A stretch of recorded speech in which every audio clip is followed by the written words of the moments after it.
Vamos a continuar con la unidad 11. Vamos a ver, digamos, qué dice la CEPAL de este periodo que va desde el año 1980 hasta el 2012. Yo hago mucho hincapié, digamos, en este artículo porque tiene mucho que ver con la concepción, digamos, de la CEPAL sobre la economía latinoamericana. La CEPAL hace una contribución epistemológica importante que habla justamente de la especificidad latinoamericana. ¿Qué quiere decir eso?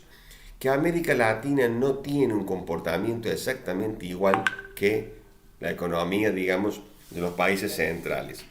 Fundamentalmente aquí hay un problema serio, que es que América Latina no participa, digamos, de lo que son la elaboración de las reglas de juego. Acá hay que, digamos, tratar de ver esto con lo que dice Douglas North, de las instituciones. En las instituciones internacionales, América Latina no interviene, o sea, es tomadora de reglas de juego. ¿Y esto qué significa? Significa que hay una alta incertidumbre. Y esa alta incertidumbre condiciona el comportamiento económico. Siempre yo resalto que una cosa es el riesgo, que puede ser mensurable. Nosotros tenemos, por ejemplo, las compañías de seguro que trabajan permanentemente con el riesgo y logran buenas ganancias. En cambio, en la incertidumbre no se sabe qué va a pasar. Por lo tanto, poder prever algo es muy difícil. Entonces, todo este artículo, que yo recomiendo profundamente porque nosotros profesionalmente vamos a trabajar, la mayoría de nosotros en América Latina, tiene gran importancia porque en cierta forma va rebatiendo algunas cuestiones, casi podemos decir dogmáticas, de la escuela neoclásica. Comienza con una visión estilizada de lo que fue este periodo de 32 años, en donde muestra justamente en la década del 80, una década con un crecimiento prácticamente nulo, tanto es así que se le llama justamente la década perdida para América Latina, y en donde se da la crisis de la deuda. Digamos, América Latina en los 70 se había endeudado profundamente y a partir de la crisis de México, como dijimos en la parte anterior, comienza, digamos, un proceso que no se logra, digamos, revertir esta situación. El intento, ¿no es cierto?, de tanto el plan Baker como el plan Brady no dan los resultados esperados. Un poco mejor, digamos, el plan Baker, pero porque hace una quita, digamos, de capital, pero no tiene, digamos, el alivio esperado. La década del 80 entonces va a ser justamente una década, digamos, de gran, digamos, estancamiento, caída de la inversión, caída del consumo, caída del salario real. En la década del 90, digamos, en este alivio fundamentalmente de la deuda que se debe fundamentalmente al plan Brady, logra que América Latina comience, podemos decir, un lento proceso de crecimiento, pero a su vez esta década, ¿no es cierto?, va a estar permanentemente golpeada por una gran cantidad de crisis internacionales. Y América Latina tiene lo que se llama una economía dependiente. Nosotros tenemos la necesidad para poder, digamos, completar nuestros procesos productivos de insumos, de importaciones que vienen del exterior y que impactan directamente sobre nuestras economías. El hecho, por ejemplo, de tener problemas de balanza comercial lleva justamente a un impacto de este tipo. Entonces, esta década del 90 es como que comienza América Latina a tener una especie de nuevo crecimiento, pero muy cortado, muy, digamos, deteriorado por las crisis económicas internacionales. Por otro lado, en la parte, digamos, de la crisis, perdón, de otro lado, en lo que hace en la última década, del 2000 al 2012, se da un fenómeno muy interesante, que es el aumento del precio de los commodities, en donde tiene mucho que ver, que lo vamos a ver posteriormente, el crecimiento de China, la gran demanda de materia prima que hace China, que provoca justamente un aumento muy grande del precio. La India también se va a sumar justamente a esta demanda internacional. Y América Latina va a comenzar a tener un proceso muy importante de mejoramiento de sus términos del intercambio.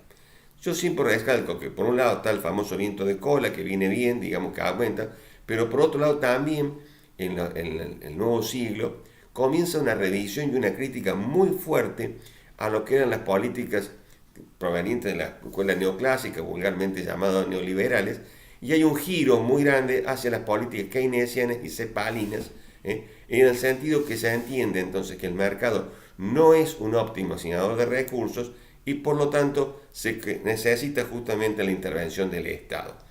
En este contexto comienza a verse entonces la importancia del mercado interno, o sea, el crecimiento económico está muy ligado al mercado interno. Ese mercado interno tiene mucho que ver con la recomposición de la capacidad adquisitiva del conjunto de la población, fundamentalmente los trabajadores. También llama la atención que el excedente neto de explotación, que es una forma de llamarle la ganancia, aumenta considerablemente en su proporción del Producto Bruto. Entonces siempre hay que distinguir lo que es la ganancia de lo que es la renta. La ganancia, digamos, es la retribución que tiene el empresario por la combinación de los factores de la producción, mientras que la renta es justamente la ganancia que se tiene fundamentalmente por la propiedad o por tener una posición de privilegio en la economía. Entonces, el sector empresarial en este proceso, digamos, de la última década de este periodo, comienza a tener una recomposición muy importante. Y acá hay una cosa interesante, que hay una vieja discusión acá en América Latina, si el impulso viene por el lado de la demanda o por el lado de la oferta. Bueno, se ve claramente que es justamente por el lado de la demanda, y esto se debe justamente que en un país o una región en donde la incertidumbre es muy grande, los empresarios no comienzan a invertir si no tienen una demanda clara al frente. Entonces hay una fuerte, digamos, correlación con respecto, primero, que la capacidad instalada tiene que estar prácticamente al 100% utilizada para comenzar nuevos ciclos de inversión, y que la inversión sigue a un aumento del Producto Bruto. Entonces, lo que se muestra estos 30 años, digamos, de estudio es justamente que en América Latina el impulsor fundamental es la demanda. Por otro lado, junto con la mejora, digamos, de la situación internacional y la mejora, digamos, de la economía, se da un proceso de mejoramiento de las cuentas fiscales, es decir, como que América Latina, los países latinoamericanos, los gobiernos de América Latina toman conciencia de que, bueno, no era adecuado tener altos déficits fiscales.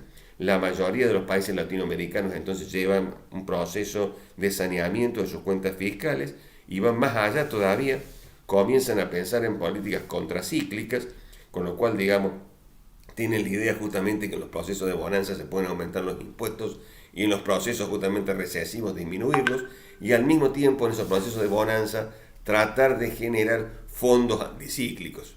¿Qué quiere decir esto? La existencia de dinero, de fondos, para poder contrarrestar los momentos de baja en el ciclo económico. Junto con esto se ve también la necesidad de mejorar la productividad. Y en esto hay dos factores muy importantes.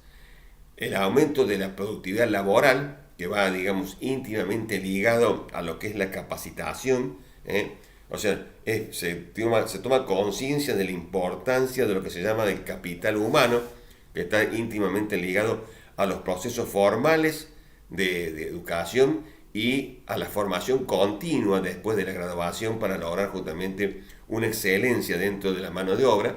Y por otro lado, también se toma conciencia que esa mano de obra capacitada, si no tiene el respaldo de la inversión, no va a aumentar justamente la productividad. Entonces, hay una política muy deliberada, sobre todo por parte de los estados en la última década que estamos nosotros estudiando, por justamente mejorar entonces la calidad de la mano de obra y aumentar la inversión.